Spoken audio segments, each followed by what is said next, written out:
Arvoisat alumnit, bästa alumner, hyvää keväistä alkuiltaa ja hyvää Mikael Agricolan päivää.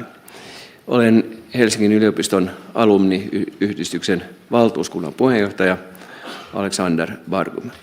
Lämpimästi tervetuloa tälle vuoden alumnin perinteikkäälle juhlaluennolle. I egenskap av ordförande för alumnföreningens delegation hälsar jag er varmt välkomna till den traditionella festföreläsningen av årets alumn.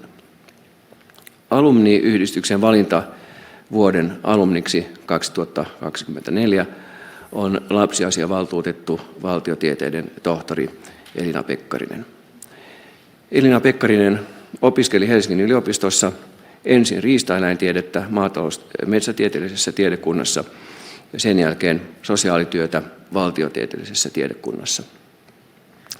Yhdistelmä ei ole ihan tavanomainen, mutta kuvastaa hyvin paitsi yliopistomme laajuutta, myös sitä tosiasiaa, että ihmisen urasuunnitelmiin ja elämään mahtuu monenlaisia kiinnostuksen kohteita ja erilaisten vaihtoehtojen määrätietoinen, mutta huolellinen kartoittaminen johtaa usein parhaimpaan lopputulokseen. Jos vuoden alumnimme on tästä eri mieltä tai haluaa jollain tavalla täydentää tai kiistää tätä tulkintaa, niin siihen on kohta tilaisuus. Sosiaalityön väitöskirjansa Pekkarinen teki vuosina 2005-10 ja sai siitä arvosanaksi ensimmäisen sosiaalityön laudaattorin Suomessa. Väitöskirjassaan hän tutki, miten alle 15-vuotiaiden lasten rikollisuuteen on eri aikoina yhteiskunnassa reagoitu ja puututtu. Opiskeluaikanaan ja väitöskirjavuosinaan hän työskenteli lasten ja nuorten parissa Itä-Helsingissä. Työnsä ohella Pekkarinen on toiminut lukuisissa luottamustehtävissä ja hänellä on Helsingin yliopiston dosentin arvo. Hänet valittiin hiljattain myös vuoden isovanhemmaksi 2024. Vuoden alumni on Helsingin yliopiston myönteinen lähettiläs. Alumniyhdistys valitsee tehtävään vuosittain henkilön, joka on toiminnallaan tukenut Helsingin yliopiston periaatteita ja akateemisen koulutuksen arvostusta sekä nostanut akateemista Helsingin henkeä.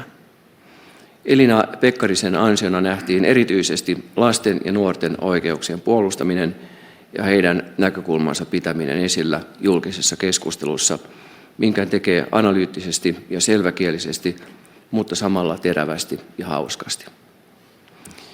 Det finns inte alltför många offentliga myndigheter i landet som aktivt talar för betydelsen av kärlek och omsorg. Barnombudsmannens byrå är en sådan. Men självfallet handlar verksamheten i grund och botten om juridik och Finlands internationella förpliktelser. Barn är minst skyldiga till problemen i vårt samhälle, men ofta de som lider mest av dem. Barnombudsmannen utför påverkansarbete för att säkerställa att barnens ställning och rättigheter beaktas i lagstiftningen och i det samhälleliga beslutsfattandet.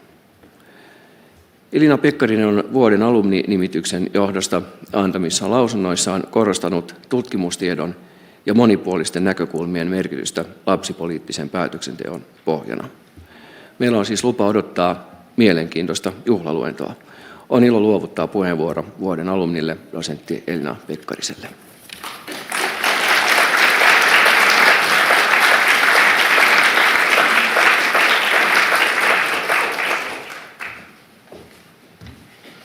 Heipä hei vaan kaikille, erityisesti neiti R:lle. Jossain kohtaa tulee sellaisia asioita, että sitten varmaan neiti R voi hetken tehdä jotain muuta kuin kuunnella. Mä oon siis Pekkarisen Elina, lapsiasiavaltuutettu ja vuoden 2025 Helsingin yliopiston alumni. Tää on mulle ihan mieletön kunnia jännittää. Tää on sama sali, jossa väittelin vuonna 2010 valtiotieteiden tohtoriksi ja huomaan, että täällä on väitöskirjaohjaajani Harri-Karin Timo ja Satkan Mirja. Mukavaa, kun pääsitte paikalle. Ja kaikki muutkin kuulijat, ystävät, perheenjäsenet, työtoverit, lämpimästi tervetuloa. Mä valitsin teille otsikoksi semmoisen kysymyksen, koska kuulin, että yleensä on toivottavaa, että esitetään tämmöinen entä jos kysymys. Ja mä halusin kysyä, että entä jos ihan jokaisella ihmisellä olisi hyvä lapsuus? Se on sellainen kysymys, jota usein mietin, kun katselen tätä poliittista päätöksentekoa ja maailman menoa ja ihan tavallisten lapsiperheidenkin arkea, että kuinka paljon me voitaisiin tehdä asioita toisin ja sillä tavalla helpottaa ihmisten elämää. Mutta yritän välttää syyllistämistä. Pidän tämän keskustelun rakenteiden tasolla, mutta toki myös sitten ihmisten välisissä suhteissa. Tämän esityksen rakenne on sellainen, että mä ensin sanon teille muutaman sanan lapsuuden erityisyydestä ja sen jälkeen sekä turvattomasta että turvallisesta lapsuudesta.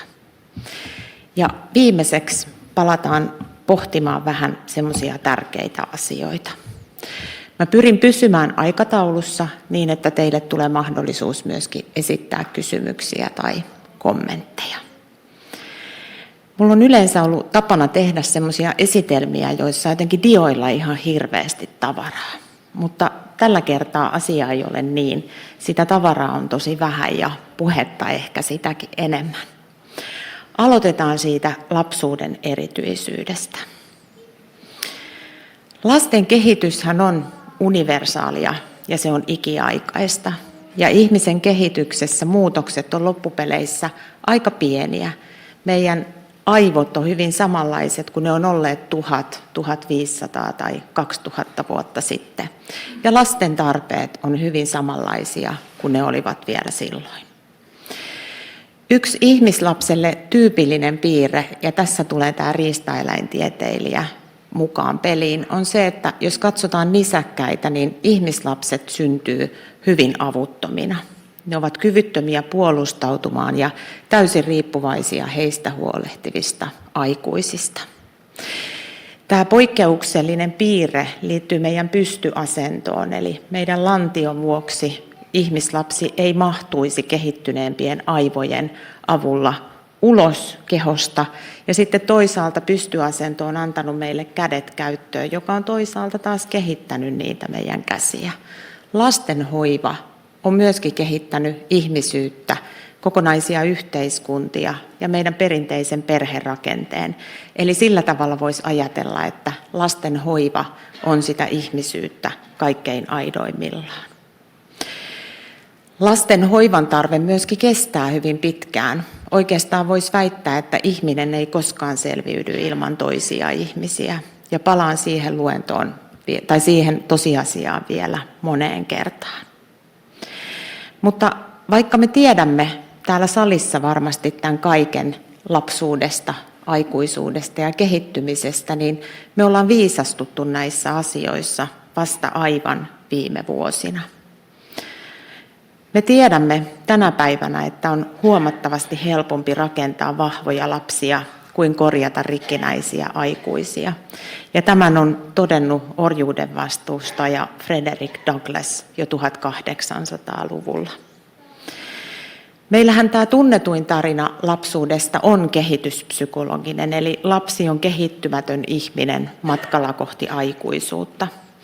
Mutta jo 50-luvulla, tai sanotaanko, että vasta 50-luvulla, tiede osoitti, mikä merkitys on sillä kiintymyssuhteella, jonka lapsi muodostaa häntä hoivaavaan aikuisuuteen. Samalla voitiin osoittaa, että kyse ei itse asiassa olekaan niin paljon hoivan tarjoamisesta, ravinnosta, vaippojen vaihtamisesta, uneen tuudittamisesta kuin hellyydestä. Ja nämä ensimmäiset kokeet, joiden avulla tämä asia tiedostettiin, tehtiin rhesusapinoiden poikasilla. Tällainen amerikkalainen tutkija kuin Harry Harlow teki hyvin julmia eläinkokeita, jossa hän erotti pieniä rhesusapinan poikasia näistä emoistaan ja piti heitä ensin täysin eristyksissä, huomaten, että nämä poikaset eivät kehittyneet normaaleiksi ollenkaan, pikemminkin päinvastoin. Näistä tuli tämmöisiä hyvin pelokkaita, hysteerisiä pieniä apinoita. No hän huomasi, että jos ne sai viettää pieniäkin hetkiä ryhmissä toisten poikasten kanssa, niin ne kehittyivät normaalimmaksi. Mutta erityisen normaaleiksi nämä rhesusapinan poikaset kehittyi, jos he saivat viettää aikaa semmoisen keinoemon kanssa, joka oli karvainen. Ja tästä tämä Harlow innostui sitten vertailemaan, että onko se niin, että se ravinto ja tämmöinen fyysinen hoito on sille lapselle tärkeää, siis sille apinalapselle, vai se semmoinen karvanen lämmin läsnäolo. Ja havaitsi, että aina kun apinanpoikaset saivat valita, ne hakeutuivat mieluummin sen karvasen lämpimän keinoemon huomaan, vaikka siltä ei olisi saanut maitoa. Ja ne apinat kävivät nopeasti juomassa semmoiselta metalliselta keinoemolta sitä maitoa ja palasivat sitten sen karvasen keinoemon luo. Ja kun näitä apinanpoikasia peloteltiin, niin jos se keinoemo oli paikalla, niin olivat paljon rauhallisempia kuin silloin, jos se keinoemo poistui. Samoihin aikoihin tämmöinen lasten kehityspsykologian tutkija John Bowlby teki omia havaintojaan ja he Harlown kanssa ryhtyivät pitämään yhtä. Ja John Bowlby sovelsi näitä rhesusapinoilla tehtyjä havaintoja sitten äitien ja lasten, erityisesti äitien ja lasten väliseen kiintymyssuhteeseen. Ja siltä pohjalta luotiin 50- ja 60-luvuilla kiintymyssuhdeteoria, joka tunnetaan nykyaikana erittäin hyvin. Mary Ainsworth itse asiassa alkoi tehdä empiirisiä kokeita sillä kiintymyssuhdeteorialla tämmöisten vierastilannekokeiden avulla. Ja se vierastilannekoe on edelleen käytössä lasten psykologisessa tutkimuksessa. Siinä noin 1–1,5 vuoden ikäinen lapsi jätetään yksin vieraan ihmisen kanssa äidin tai muun hoivaajan poistuessa paikalta. Ja tutkitaan lapsen reaktioita sitten, kun tämä hoivaaja palaa siihen huoneeseen. Ja Ainsworth näitä jaotteli 3 erilaiseen tyyppiin näitä kiintymyssuhteita, mutta niitä on tullut sitten, kun me ollaan viisastuttu, niin paljon lisää. Turvallisessa kiintymyssuhteessa lapsi hätääntyy, kun hoivaaja lähtee pois ja rauhoittuu, kun hän tulee takaisin, ottaa vastaan lohdutusta. Suomessa hyvin yleinen kiintymyssuhteen häiriö on tämmöinen välttelevä kiintymyssuhdetyyppi, jossa lapsi välttää näyttämästä omia tunteitaan ja hoivaajankin tunteen osoittamiset sitä lasta kohtaan voi olla aika niukkoja. Mehän ei kauheasti täällä tunteilla. No, ristiriitainen kiintymyssuhdetyyppi on sitten sellainen, jossa lapsi on aika ambivalentti sen suhteen, miten hän suhtautuu äitiinsä. Ja tämmöinen kiintymyssuhde voi kehittyä, jos lapsi ei pysty ennakoimaan sitä hoivaajan reaktiota. Välillä aikuinen saattaa reagoida samaan käyttäytymiseen suuttumalla tai sitten kiittämällä ja kehumalla lasta. Ja näistä vaikein on tämmöinen hajautunut tai kaoottinen kiintymyssuhdetyyppi, jossa lapsi ei kykene ottamaan vastaan lohdutusta. Hän voi olla aggressiivinen, itkuinen, pelokas. Hän ei ollenkaan luota aikuisen kykyyn rauhoitella itseään. Ja tämmöinen kiintymyssuhdehäiriö usein kehittyy semmoisissa perheissä, joissa vanhemmilla on mielenterveyden ongelmia tai päihdeongelmia. Ja näistä kiintymyssuhdehäiriöistä on tämmöinen reaktiivinen kiintymyssuhdehäiriö, jota ei oikeastaan voi enää kunnolla edes tyypitellä, vaan lapsi saattaa suhtautua täysin ventovieraisiinkin aikuisiin tarrautumalla tai sitten hyvin aggressiivisesti välttelemällä. Se niistä kiintymyssuhdeteorioista. Tiedän kaiken niihin liittyvän kritiikin, mutta haluan muistuttaa, että ne ovat edelleen ihan totta. Ja viimeaikainen aivotutkimus on osoittanut, että ne ovat itse asiassa enemmän totta kuin koskaan ajateltiinkaan. Mutta lapsuushan ei ole vain psykologinen tapahtuma. Se on myöskin yhteiskuntatieteellinen olosuhde ja sosiaalinen tila. Tätä modernin lapsuuden muodostumista on kuvattu, ja tässä mä viittaan Timoon. Timo usein käyttää tätä kuvausta Lloyd de Moossilta, joka oli tämmöinen historioitsija. Ja hän on sanonut, että lapsuuden historia on tällaista kehittymistä niin kuin kammottavista olosuhteista semmoiseen niin kuin valoisaan aikaan, jossa ymmärretään, mitä lapset tarvitsevat ja heistä pidetään hyvää huolta. ikään kuin matkakauheuksista kohti pelastusta. Mutta sitten taas ranskalainen psykohistorioitsija Philippe Arié on todennut, että itse asiassa lapsuus on muodostettu sosiaalisena kategoriana aika myöhään. Ja tämä lapsuuden erilaisuuden korostaminen on johtanut siihen, että me ollaan suljettu lapsia aika tavalla ulos yhteiskunnasta. Marjatta Pardi puhuu tämmöisestä ja Leena Alanen lapsuuden sulkemisesta aikuisuuden odotushuoneisiin, jossa he jäävät sitten myöskin vaille sitä yhteiskunnan sosiaalista toimintaa ja osallisuutta. Eli tämä on ollut tämä länsimainen lapsuus ikään kuin matka tietynlaisesta vapaudesta kohti alati kasvavaa kontrollia. Monella mittarilla, kun katsotaan, niin lapsuus kuitenkin on ollut semmoinen, tai lapsuuden historia semmoinen menestyskertomus. Ja itse ajattelen, että maailman valtioiden sitoutuminen tähän kansainväliseen YK:n lapsen oikeuksien sopimukseen on siivittänyt sitä meidän ymmärrystä hyvästä lapsuudesta. Mutta palataan siihen alkuperäiseen kysymykseen, minkä tähden se hyvä lapsuus on niin tärkeä. Jari Sinkkonen on todennut, että monet tunne-elämän häiriöt on sinänsä mielekkäitä yrityksiä sopeutua mielettömään todellisuuteen. Ja hän on siinä harvinaisen oikeassa.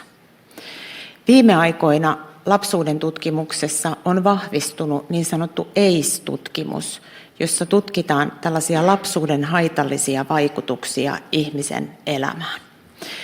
Tämä sana ACE tulee sanoista Adverse Childhood Experience, eli haitalliset lapsuuden kokemukset.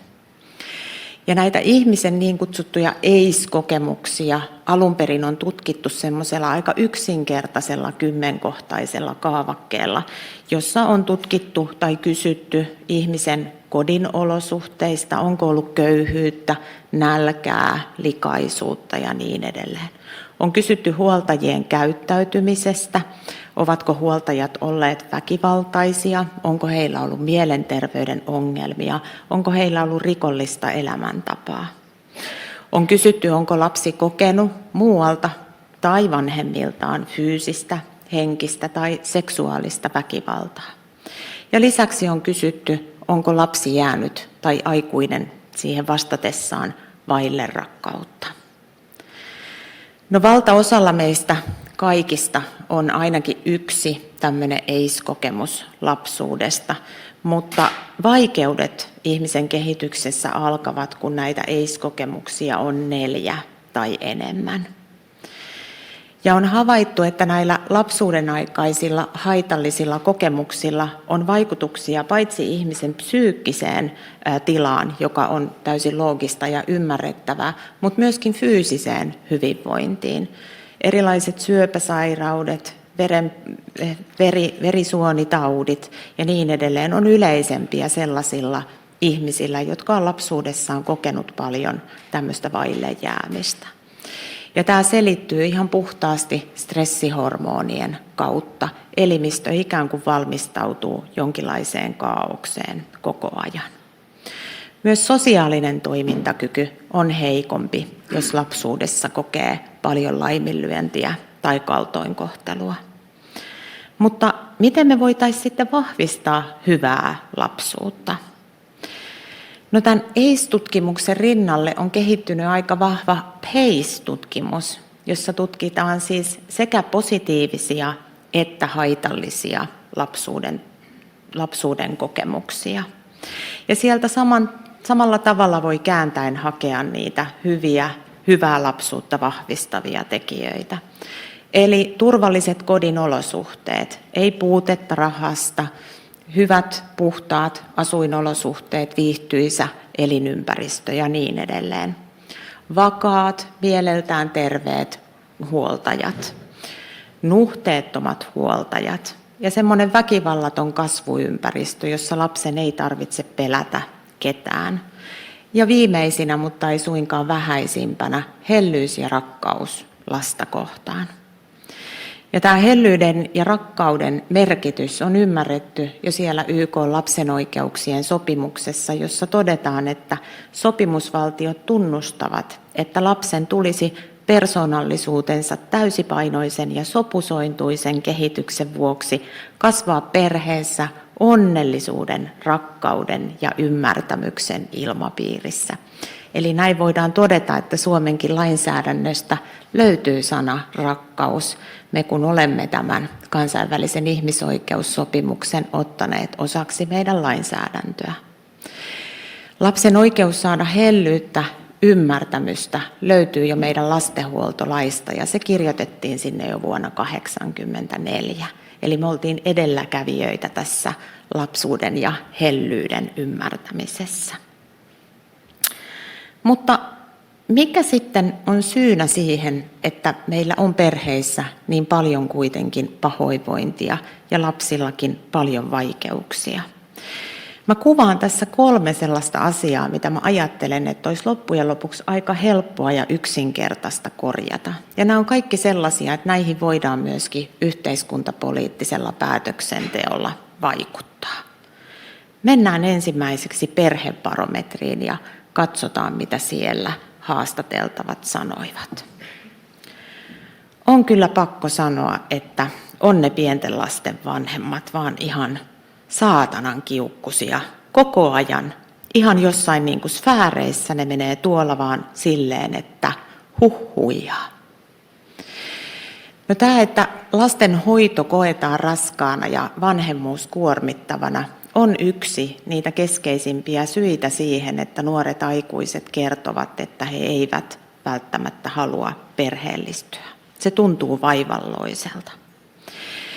Kun Jyväskylän yliopisto osallistui tutkimukseen, jossa vertailtiin 40 maan äitejä, niin uupuneimmat äidit löytyivät maista, joissa tasa-arvo oli kaikkein edistyneintä.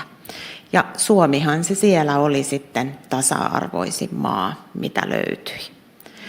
Tässä tutkimuksessa, ja älkää ymmärtäkö tätä niin, että ajattelisin, että naisten pitäisi jäädä kotiin hoitamaan lapsia, mutta se tuplapaine, suoriutumisen paine ja täydellisyyden tavoittelu, mitä moniin nuoriin ihmisiin kohdistuu, niin totta totisesti tekee väsyneeksi.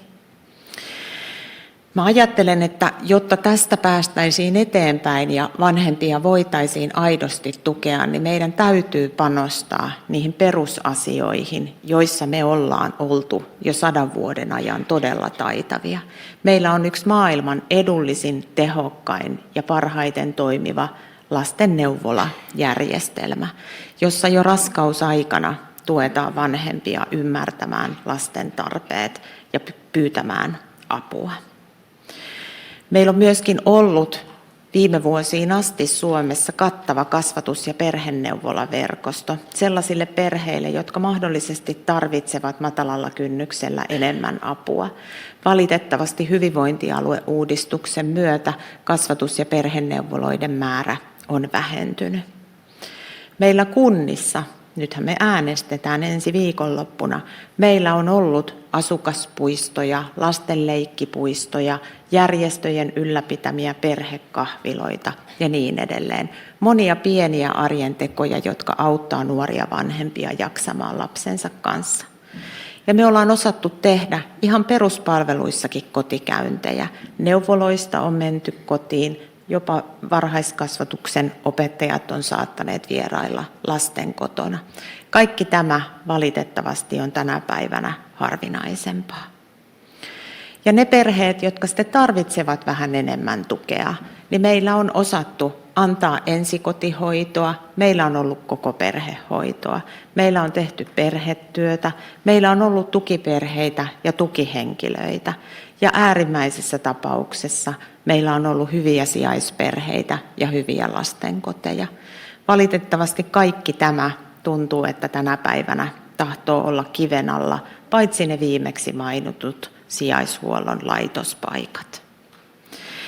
Me tiedetään, että vanhempien uupumusta lisäävät erilaiset stressitekijät, kuten parisuhteen ongelmat, yksinäisyys. Suomihan on iso maa, vanhemmat ja sukulaiset saattaa usein asua kaukana näistä nuorista perheistä, mutta myöskin taloushuolet.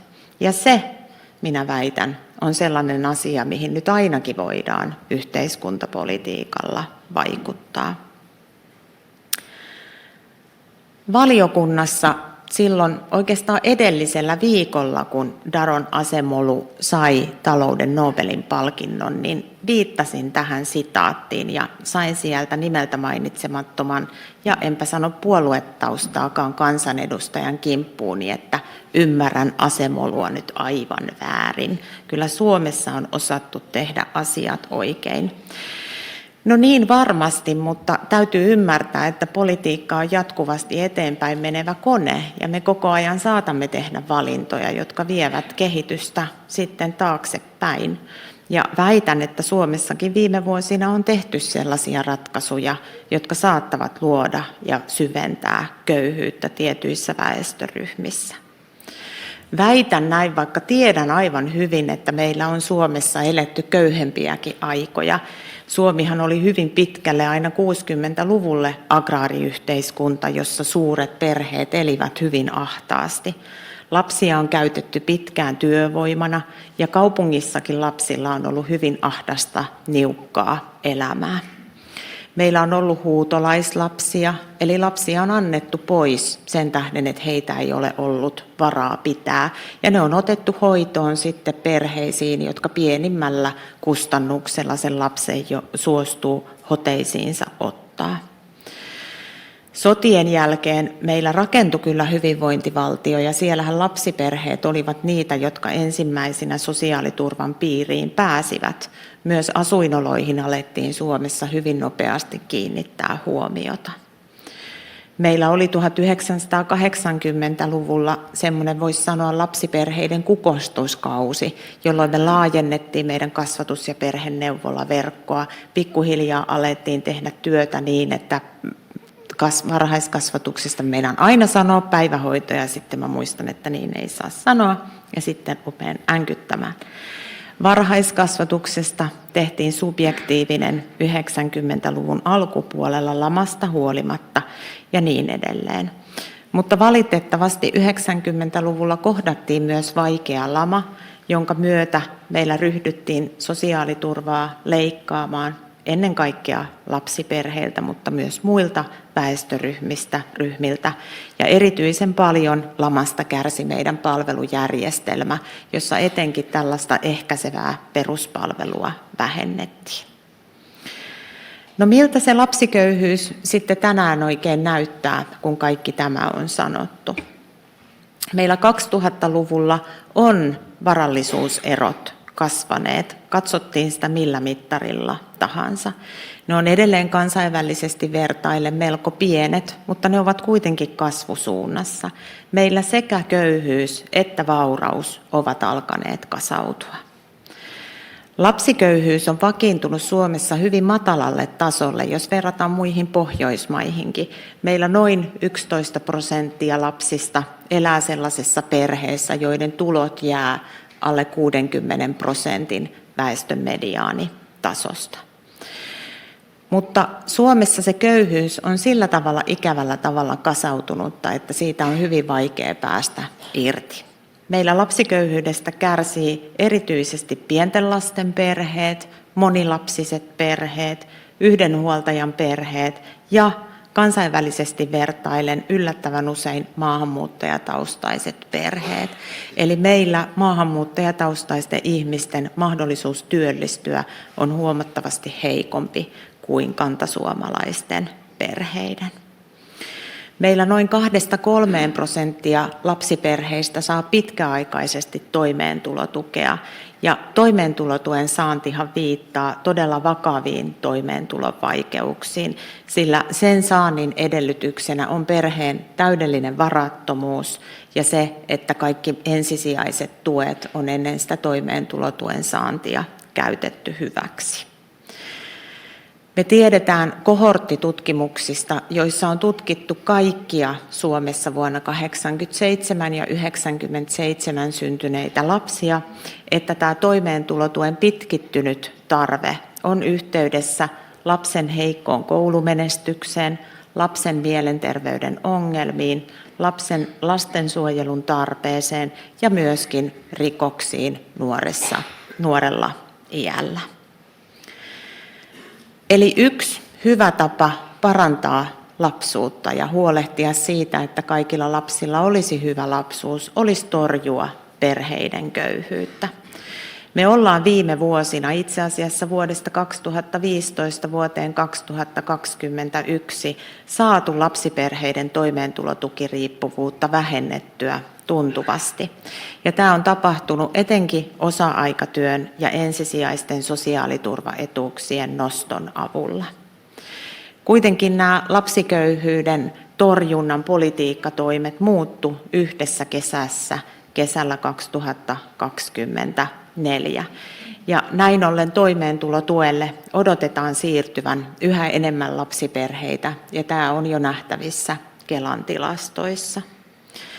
Me ajetaan tällä hetkellä lapsiperheitä sen viimeisen toimeentulotuen piiriin, kun itse ajattelen, että meillä ratkaisuna tähän tilanteeseen olisi semmoinen selkeä ja saavutettava, ennakoitava sosiaaliturva ja sosiaalipalvelut, joita olisi matalalla kynnyksellä saatavissa.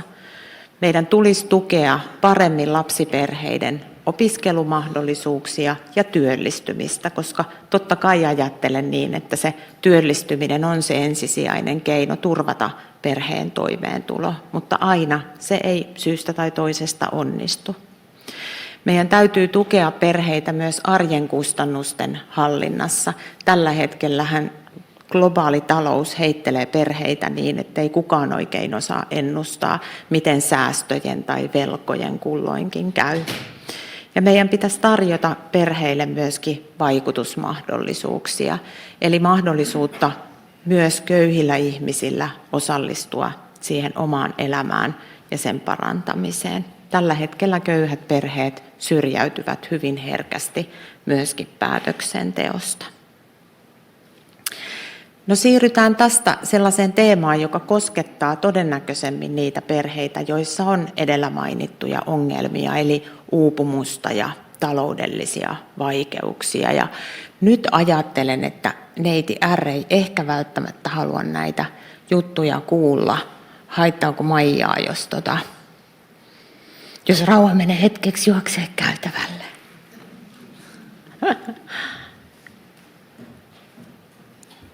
Jep. Mulla oli Suomen Akatemian rahoittama tutkijatohtorihanke vuodesta 2014 vuoteen 2016, eli 3-vuotinen rahoitus, johon keräsin 2 kaupungin huostaanottoasiakirjat vuoden ajalta. Kun näitä kävi läpi, niin siellä yllättävän paljon löytyi kirjauksia lapseen kohdistuvasta väkivallasta. Ja yllättävän kyllä niitä kirjauksia oli usein vuosien ajan ennen kuin se huostaanotto tapahtui. Mä olin samaan aikaan myöskin Helsingin hallinto-oikeudessa lastensuojelun asiantuntijana ja myös siellä väkivalta oli yllättävän usein läsnä. Tässä sitaatissa voitte nähdä, miten tukiperheen äiti ilmaisee huoltaan perheen lapsista. Ja nämä ilmoitukset tukiperheen äidiltä ja myöskin lasten päiväkodista olivat toistuvia. Meillä Suomessa lapsiin kohdistuva kuritusväkivalta, siis tämän tyyppinen väkivalta, mitä tässä kuvataan, on totta kai ollut kiellettyä aina. Mutta vuoteen 1983 asti oli sallittua kurittaa lapsia kasvatusmielessä. Se kiellettiin kuitenkin jo vuonna 1984. Suomi oli tässä edelläkävijä maita maailmassa. Suomessakin se kurittaminen oli hyvin tavallista. Vuonna 1988 vielä 70% lapsista kertoi kokeneensa vanhempiensa taholta fyysistä väkivaltaa. Vuonna 2022 siitä kertoi enää 1/5 vastaajista. Hän on saanut tulpat korviinsa. Loistava juttu. Siitä kertoi enää 1/5 vastaajista. Eli meillä tämä lapsiin kohdistuva kuritusväkivalta on tuntuvasti vähentynyt, mutta se ei edelleenkään ole olematonta. Ja huolestuttavaa on se, että tämä pitkä hyvä kehitys on tällä hetkellä katkennut ja joiltain osin kääntynyt huonompaan suuntaan. Meillä asenteet kuritusväkivaltaa kohtaan on höllentyneet etenkin, ja tämä on mielestäni yllättävää, nuorilla aikuisilla. Eli juuri niillä, joiden pitäisi lapsia saada. Vuonna 2024 julkaistiin lapsiuhritutkimus, jonka aineisto kerättiin silloin korona-aikaan. Ja siellä havaittiin, että puolet suomalaislapsista kokee kotonaan henkistä väkivaltaa, huutamista, vähättelyä, mököttämistä, uhkailua ja niin edelleen. Ja 5% näistä lapsiuhritutkimukseen vastanneista 15-vuotiaista kertoi joutuneensa kotona myös vakavan fyysisen väkivallan kohteeksi. Jos tämä olisi vain tämä yksi lapsiuhritutkimus, voisin suhtautua siihen yliolkaisesti, mutta kouluterveyskyselystä saamme aivan samanlaisia lukuja. Noin 5%–10% lapsista kertoo, että heihin on kohdistunut fyysistä väkivaltaa hoivaajan aikuisen taholta kuluneen vuoden aikana.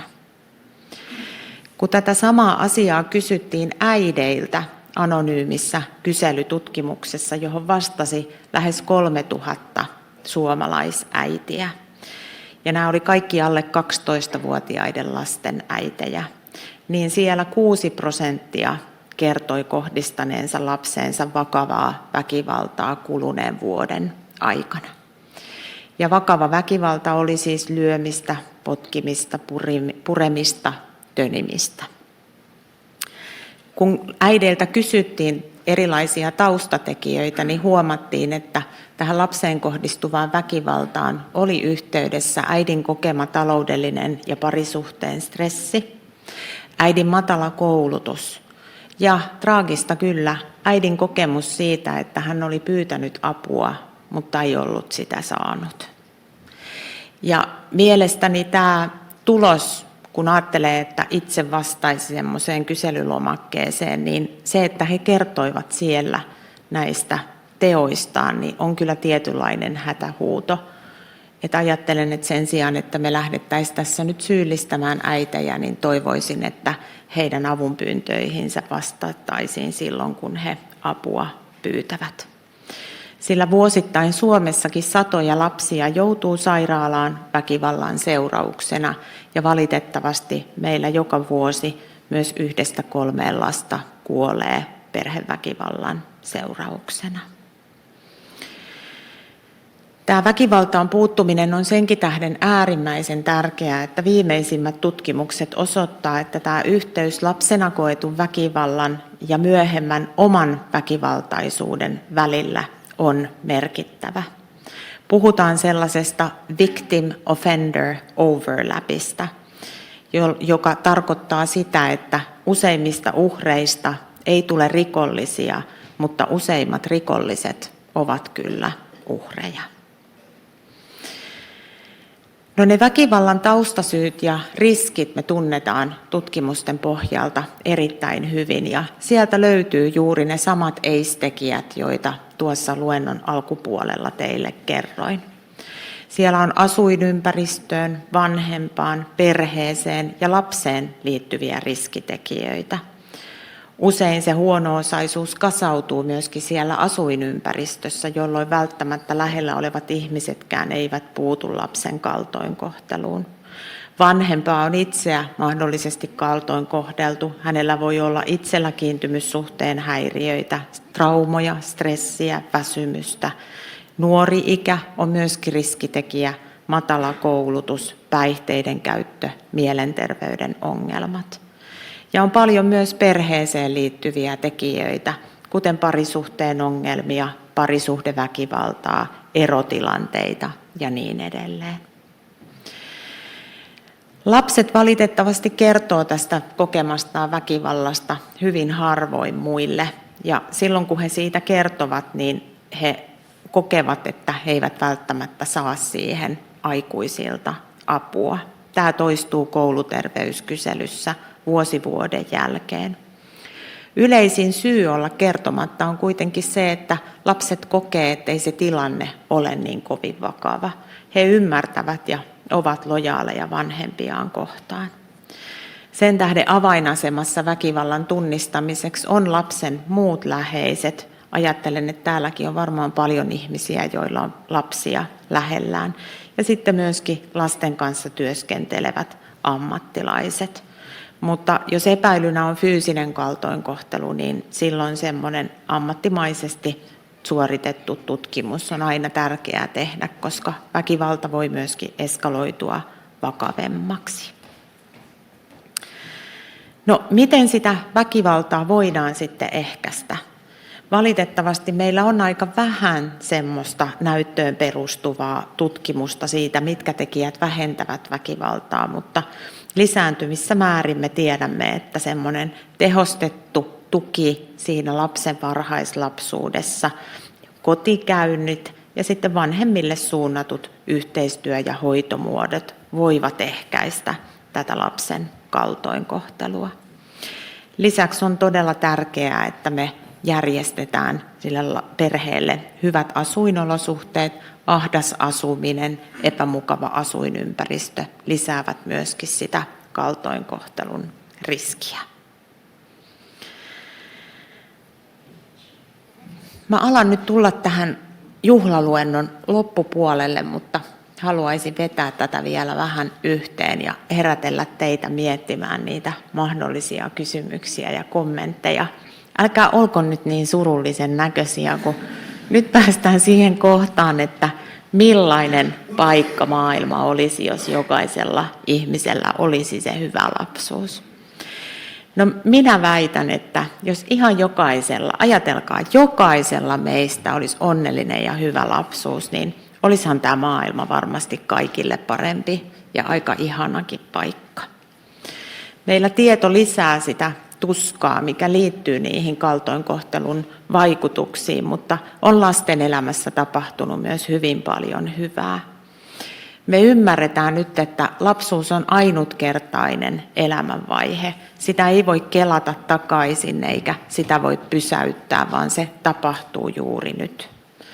Ja me ollaan myöskin tunnustettu se, että lapset on ihmisiä, joilla on oikeus olla täällä meidän keskuudessa, näkyä ja kuulua monilla tapaa. Ja se on itsessään jo todella suuri muutos. Ja tässä kohtaa haluan sanoa, että minä olen ollut tuon neiti R:n synnytyksessä mukana. Ja jos hyvä lapsuus olisi semmoinen jaettu arvo ja yhteinen pyrkimys, niin kyllä myös perheiden tukeminen ja hyvinvointiyhteiskunnan palvelujen ja sosiaaliturvan ylläpito, ne varmasti koettaisiin tärkeäksi ja me kaikki tehtäisiin kaikkemme, että se myöskin onnistuu. Mä oon tulevaisuuden suhteen kaikesta maailman tapahtumista ja myllerryksistä huolimatta suhteellisen toiveikas, koska kaikki tämä sanottu osoittaa, että me voidaan vaikuttaa lasten asemaan, lapsiperheiden hyvinvointiin yhteiskuntapolitiikalla. Osa näistä hyvistä kehityskuluista on nimenomaan tietoisen, määrätietoisen ja tutkimukseen pohjautuvan yhteiskuntapolitiikan seurausta. Hyvin paljon on kiinni siitä, mitä me aikuiset oikein teemme. Me voimme siis muuttaa lasten maailmaa. Ja jos me kysytään lapsilta itseltään, niin meidän ei itse asiassa tarvitse edes tehdä kovin paljon. Riittää, että me turvataan nyt ainakin nämä 3 asiaa. Me lapsibarometrissa ollaan kysytty esikouluikäisiltä lapsilta, että millaista on hyvä lapsuus. Ja tätä kun kysyttiin yhdeltä vastaajalta, niin hän mietti pitkään ja totesi, että aika vaikea kysymys, mutta ainakin lapsi tarvitsisi kodin, ruokaa. Ruoka on tosi tärkeää. Ja sitten ne vanhemmat, jotka rakastaa ja pitää lapsesta hyvää huolta. Mä kiitän teitä kuuntelemisesta ja toivon, että nyt esitätte jotakin kysymyksiä.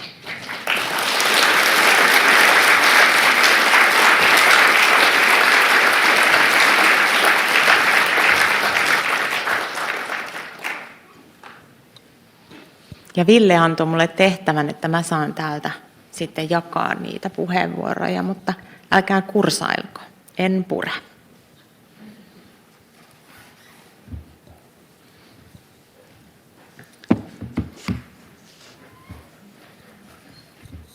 Avataan peli etäkysymyksellä, joka on kotikatsomoista lähetetty.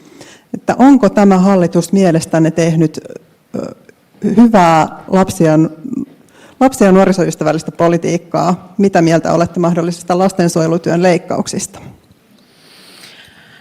Jokainen hallitus vuorollaan tekee hyvää ja vähemmän hyvää ja jotkut jopa huonoa politiikkaa. Sehän ei ole mikään salaisuus, että mä oon ollut hyvin käärmeissäni näistä sosiaaliturvaleikkauksista ja siitä, että meidän sinänsä tarpeelliset talouden sopeuttamistoimet tuntuu toistuvasti kohdistuvan sinne lapsiperheisiin ja lastenpalveluihin, ja se ei mielestäni ole lapsiystävällistä politiikkaa, sen verran voin sanoa. Meillä lisäksi tehdään sellaisia reformeja esimerkiksi maahanmuuttopolitiikassa, jotka hyvin vahvasti heikentää turvapaikanhakijalasten oikeuksia. Ja nämä on mielestäni sellaista tietoista politiikkaa, jossa ei kyllä mennä YK:n lapsen oikeuksien sopimuksen hengen mukaisesti.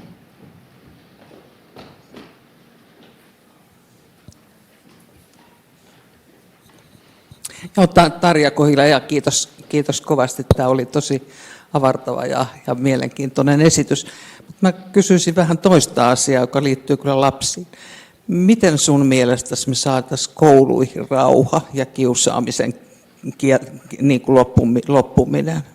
Koska se on todellinen ongelma. Mulla on 2 lastenlasta, ne on molemmat koulussa. Ne on rauhallisessa koulussa, mutta ei kuitenkaan niin rauhallisessa, etteikö sielläkin näitä ongelmia olisi. Että siellä yksi häirikkö voi todella tuhota sen koko luokan niin kuin oppimisprosessi. Se on yksi asia, mihin toivoisin niin kuin poliitikoilta ja jotakin niin kuin lääkettä. Mutta mitä sun mielestä pitäisi tehdä? No meillähän se sellainen niin kuin toistuva koulukiusaaminen on vitsaus, jonka parissa on tehty töitä nyt jo kohta 30 vuotta hyvin tietoisesti, ja sitä on kouluterveyskyselyssä myöskin osattu toistuvasti kysyä. Meillä sellainen satunnainen kiusaaminen on vähentynyt, ja meillä on kokonaan poistunut sellainen niin kuin pedagoginen pennalismiajattelu, joka oli valloilla Suomessa vielä 1900-luvun alussa, kun ajateltiin, että on ihan hyvä, jos lapset vähän toisiaan kurmuuttaa, niin oppivat pahan tavoille. Meillä aikuiset on ottaneet enemmän sitä kasvatusvastuuta itselleen. Mutta meillä valitettavasti kiusaaminen kohdistuu viimeaikaisten tutkimusten mukaan kaikkein eniten sellaisiin lapsiin, jotka tulee vähävaraisesta perheestä. Et siellä ihan selkeästi näkyy tässä Karvin ja Matti Sarvimäen viimeisimmässä tutkimuksessa, että lapsia, jotka tulee köyhemmistä oloista, niin heitä syrjitään ja heitä kiusataan. Ja se yhteys menee niin kuin sellainen viiva, että kun perheen varat kasvavat, niin se niin kuin suositummuus kasvaa ja se kiusaaminen vähenee. Paitsi maahanmuuttajataustaisilla lapsilla. Heitä kiusataan aina enemmän riippumatta siitä, millaisesta perheestä he tulevat. Eli valitettavasti meillä lastenkin keskuudessa on sellaista nokkimista ja erilaisuuden huonoa sietokykyä. Me tiedetään kouluterveyskyselyistä, että valitettavasti kiusaaminen kohdistuu useimmin myöskin sukupuoli- ja seksuaalivähemmistöihin, vammaisiin lapsiin ja lastensuojeluasiakkaina oleviin lapsiin. Eli syystä tai toisesta lapset ja aikuisetkaan eivät siedä erilaisuutta. Ja mä ajattelen, että siihen ratkaisuna on kyllä johdonmukainen työskentely sen kiusaamisen estämiseksi. Ja siinä tutkitusti tehokkaimmaksi on todettu sellaiset keinot, joissa panostetaan siihen koulun yhteishenkeen, osallistumiseen ja osallisuuteen ja ilmapiiriin. Ja meillä vaikka Kiva Koulu-mallia paljon kritisoidaan, niin se on yksi kansainvälisesti eniten näyttöä saanut kiusaamisen vastainen ohjelma. Eli toivoisin, että sitä johdonmukaisesti sovellettaisiin kouluissa ja pantaisiin täytäntöön niin kuin on tarkoitettu. Et valitettavasti me usein tehdään asioita vähän puolivillaisesti. nuorisotutkijat on havainneet, että siellä koulussa tapahtuu paljon sellaista, mitä aikuiset ei huomaa. Ja kuvittelevat, että tilanne on jotenkin hallinnassa ja se ei ole. Sen takia se vaatii jatkuvaa työtä silloinkin, kun se ei ole niin ilmeistä, se kiusaaminen.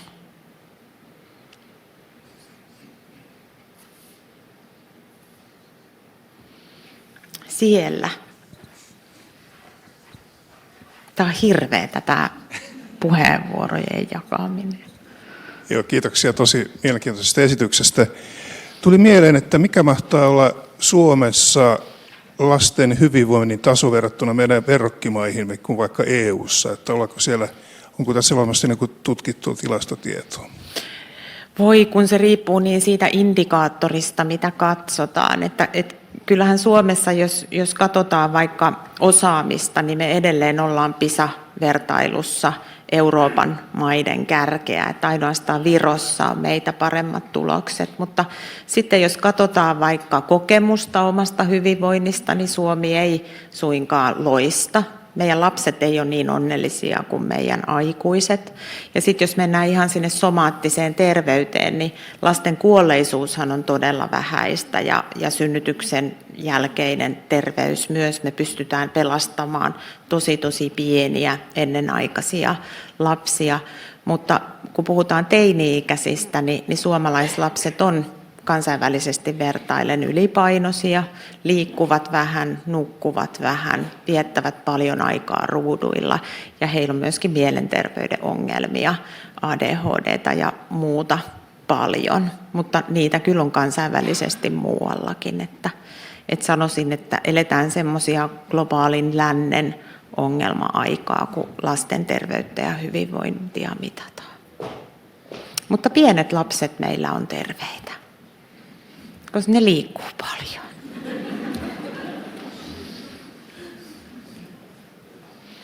Ai niin, mun piti auta Ville. No siinä on Benjamin lempparihahmo. Ja moikka, mä oon Benjamin Pitkänen ja niin ehkä mun kysymys on, että sä puhuit näistä asekokemuksista, niin mitä sitten, jos kaikilla meillä ilmeisesti on ollut näitä asekokemuksia, niin mitä me voimme tehdä sitten aikuisuudessa, että nämä asekokemukset eivät haittaisi meidän toimintakykyä, mielenterveyttä, fyysistä terveyttä ja hyvinvointia elämässä. Ja voit antaa jotain kirjasuosituksia meille. Mä en varmaan rupea antaa kirjasuosituksia, kun siitä voi tulla sitten revetä joku koulukuntariita. Mutta kyllähän ihminen on poikkeuksellisen, sanotaan, että meidän aivot on tosi niin kuin mukautuvat ja sopeutuvat ja psyyke myös, että aivan järkyttävistäkin olosuhteista voi kasvaa terve, hyvinvoiva aikuinen ja vanhempi ihminen, että tämä ei missään nimessä ole determinististä. Sanotaan niin päin, että niin kuin tuossa ensimmäisessä sitaatissa totesin, että on paljon helpompi ehkäistä niitä ongelmia kuin korjata sitten sitä rikkinäistä aikuista, mutta missään nimessä ei saisi ajatella niin, että jos on ollut vaikea lapsuus, niin se jotenkin määrittää sitä koko elämää.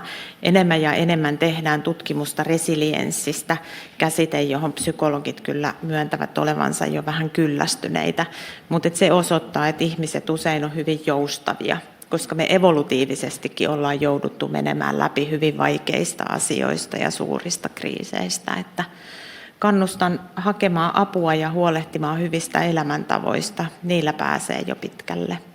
Eli nukkuu hyvin, syö hyvin, liikkuu paljon, tapaa ystäviä ja keksii mielekästä tekemistä, niin olo voi olla jo ihan toinen. Ja sitten meillähän on Suomessa maailman parhaat ammattiauttajat sitten, jos tarvii semmoista syvempää apua. Mutta epätoivoon ei tarvitse heittäytyä. Ole hyvä.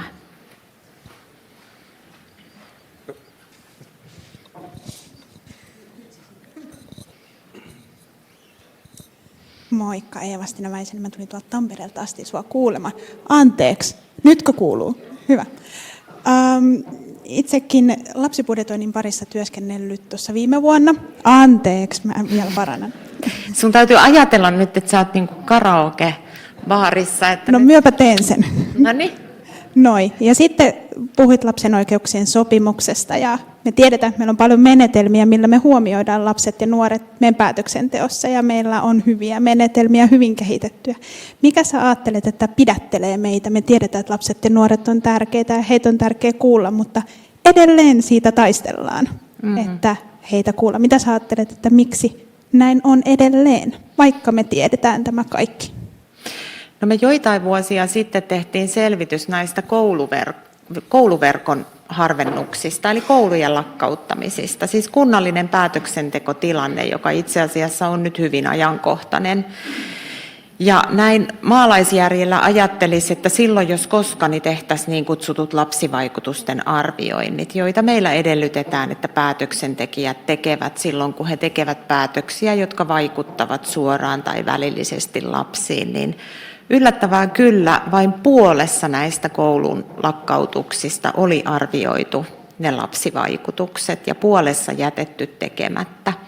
Ja kyllä se yleisin syy on kiire, eli kovalla tohinnalla yritetään saada joku lainsäädäntöhanke tai sitten juurikin se koulun lakkauttaminen tai muu päätöksenteko valmiiksi. Se lasten ja nuorten tilanteen kartoittaminen saatetaan kokea hankalaksi, vaikka meillä on yli 2000 indikaattoria, joilla mitataan lasten hyvinvointia, että kyllä sitä tietoa niin kuin löytyy. Ja erityisesti jos ajatellaan, että pitäisi lähteä lapsilta ja nuorilta itseltä kysymään jotakin, niin se koetaan niin kuin harvinaisen vaivalloiseksi, vaikka itse kierrän työkseni ympäri Suomea tapaamassa lapsia milloin mistäkin asiasta ja väittäisin, että ei se nyt niin kauhean monimutkaista ole. Mutta kyllä mä sanoisin, että nämä on ne kiire, ainakin kiireen tuntu ja sitten se, että se koetaan niin kuin vaivalloiseksi. Ja toisinaanhan voi käydä niin, että sieltä löytyy sellaisia tuloksia, että sitä muutosta ei voida tehdä, mutta se vaan poliittisesti halutaan viedä läpi. Ja silloin ne lapsivaikutusten arvioinnit voi vaikeuttaa sitä muuten niin sujuvasti sujuvaa päätöksentekoa. Varmaan yksi kysymys ehditään vielä. Kuka haluaa kaikkein eniten? Kyllä ehditään tarvittaessa useampikin nyt Ville, vielä. no ehditään sitten. Olkaa hyvä, 3 kysymystä vielä ja sitten lopetetaan. Mä olen Jukka Karhula. Pääosan työelämästä mä olin ala-asteen rehtorina.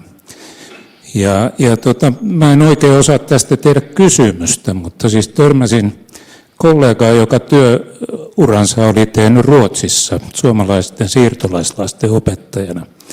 Ja hän kuvasi sitä, että kuinka he opettivat suomen kielellä pääosin näitä lapsia. Ja lapsille tuli hyvin hyvä kielipohja ja hyvä pohja elämässä suunnistaa eteenpäin. Meillä on Suomessa nyt sen ajan, kun on ollut tämän 30 vuotta, niin on ollut maahanmuuttajalapsille oman kielen opetusta 2 tuntia viikossa. Ja hänellä oli sellainen kysymys, että miten tämä antaa hyvän pohjan suunnistaa elämässä ja sitten kilpailla niin kuin suomalaisperheiden lasten kanssa tulevassa elämässä. En vaadi sinulta vastausta tähän, mutta Tämä on tämä S2-opetus, eli se tapa Suomessa opettaa maahanmuuttajataustaisia lapsia, niin se sanotaanko näin, että se on hyvin kiinnostava, se miten se on päätetty järjestää. Ja ajattelisin, että sitä on välttämätöntä muuttaa. Ja istuva hallitushan hallitusohjelmassa lupasi sitä uudistaa sitä järjestelyä, mutta valitettavasti en ole vielä toistaiseksi ainakaan tietoinen, että joo, sano vaan Jukka. sanoin varmaan vähän epäselvästi, mutta siis mun huoleni ei ole S2-opetuksesta niinkään, vaan tästä oman kielen oppimisesta. Että heillä olisi riittävä tuki, niin kun, ettei tule puolikielisiä lapsia. Toi onkin hirveän hyvä kysymys ja siinä on sellainen niin kuin aikamoinenkin akateeminen taistelu liittyen varhaiskasvatukseen. Et meillähän nyt kovasti halutaan nimenomaan maahanmuuttajataustaisia lapsia siirtää nuorella iällä varhaiskasvatukseen oppimaan suomen kieltä. Osa kehityspsykologeista, niin kuin Lea Pulkkinen, on olleet huolissaan, että miten käy sen äidinkielen oppimiseen, jos kovin varhain sitten siirrytään sieltä äidinkieliympäristöstä siihen suomenkieliseen ympäristöön, ja saako sitten varsinkin, kun meillä on hyvin harvinaisia kieliä, niin perhe tukea sitten sen äidinkielen oppimiseen. Se on ihan totta, että äidinkielihän on se emotionaalinen kieli, ja se pitäisi olla hallussa hyvin. Mutta että varmasti tähän osaisi joku maahanmuuttajataustainen ihminen itse vastata paremmin kuin minä, että riittääkö se 2 tuntia viikossa.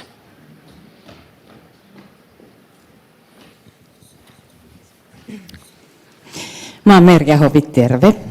Mun työura on nuorisotyön parissa ollut. Nyt olen päässyt jo eläkkeelle, mutta sieltä tämä mun kysymys osittain kumpuaa. Sä puhuit mun mielestä paljon siitä, miten erilaiset yhteiskuntapoliittiset ratkaisut vaikuttaa. Ja mun kokemus mun työelämästä on se, että sit siinä vaiheessa, kun niitä ongelmia tulee, niin ne onkin yksilöiden ongelmia. Eli meillä on huonosti käyttäytyviä poikia ja tyttöjä tai nuoria, joilla on epäselvyyttä niin kuin omasta itsestään, kuka hän on ja mitä hän tekee. Mutta siinä vaiheessa ei katsokaan enää ehkä sitä, että mistä nämä asiat on syntynyt, vaan meillä on vaan huonosti käyttäytyviä nuoria. Miten sä haluaisit tätä kommentoida?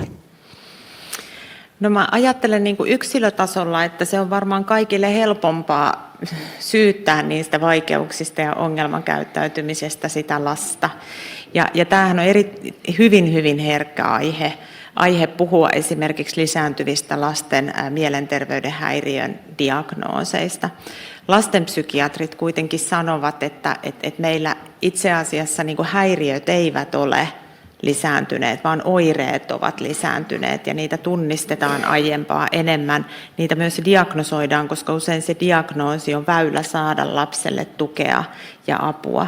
Mutta että kyllä paljon käyttäytymisen häiriöt on lähtöisin sieltä varhaisesta vuorovaikutuksesta, perheen tuen puutteesta, erilaisista vaikeuksista, niin kuin kuvasin. Ja kyllä se lapsen auttaminen jää puolitiehen, jos ei korjata sitten niitä ongelmia, jotka aiheutuu meidän yhteiskunnan rakenteista.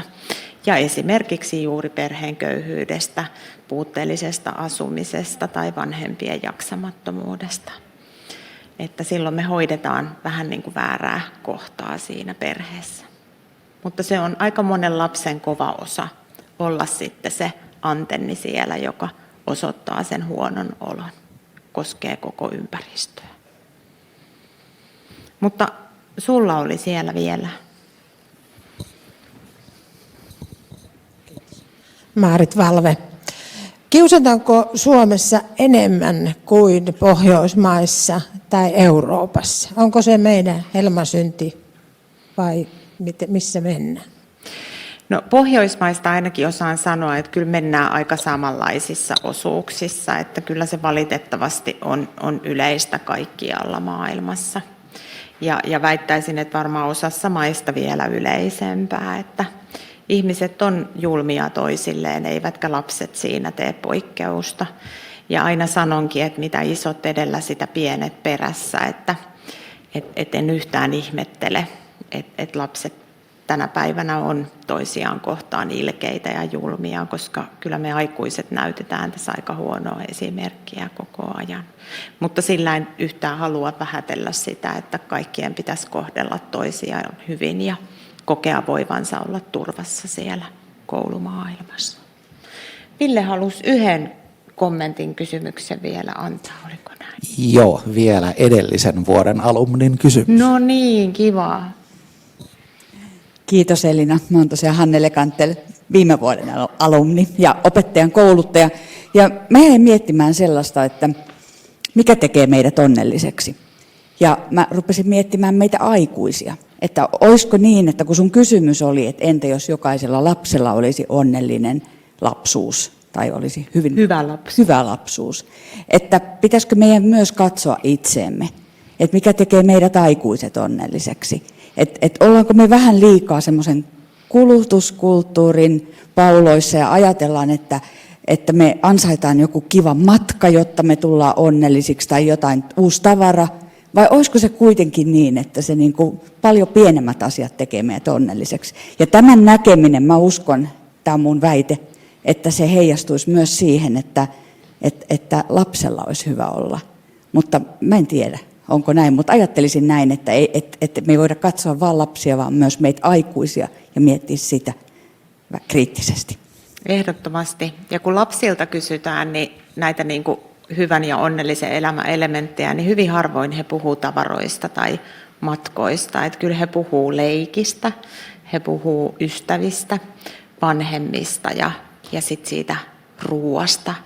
Ja sen takia mä ajattelenkin, että me voitaisiin varmaan kohta siirtyä tonne virkistäytymään. Mutta onko tässä, Ville, jotakin loppuvaiheen protokollaa vielä? Mä oon niin tyytyväinen, että mä laitoin semmoisen kevyen mekon, koska tää on tosi kuuma tää hieno asvu. Kiitos Elina Pekkarinen erittäin mielenkiintoisesta luennosta ja kiitokset alumneille myös mielenkiinnosta luentoa kohtaan. Annetaan vielä aplodit.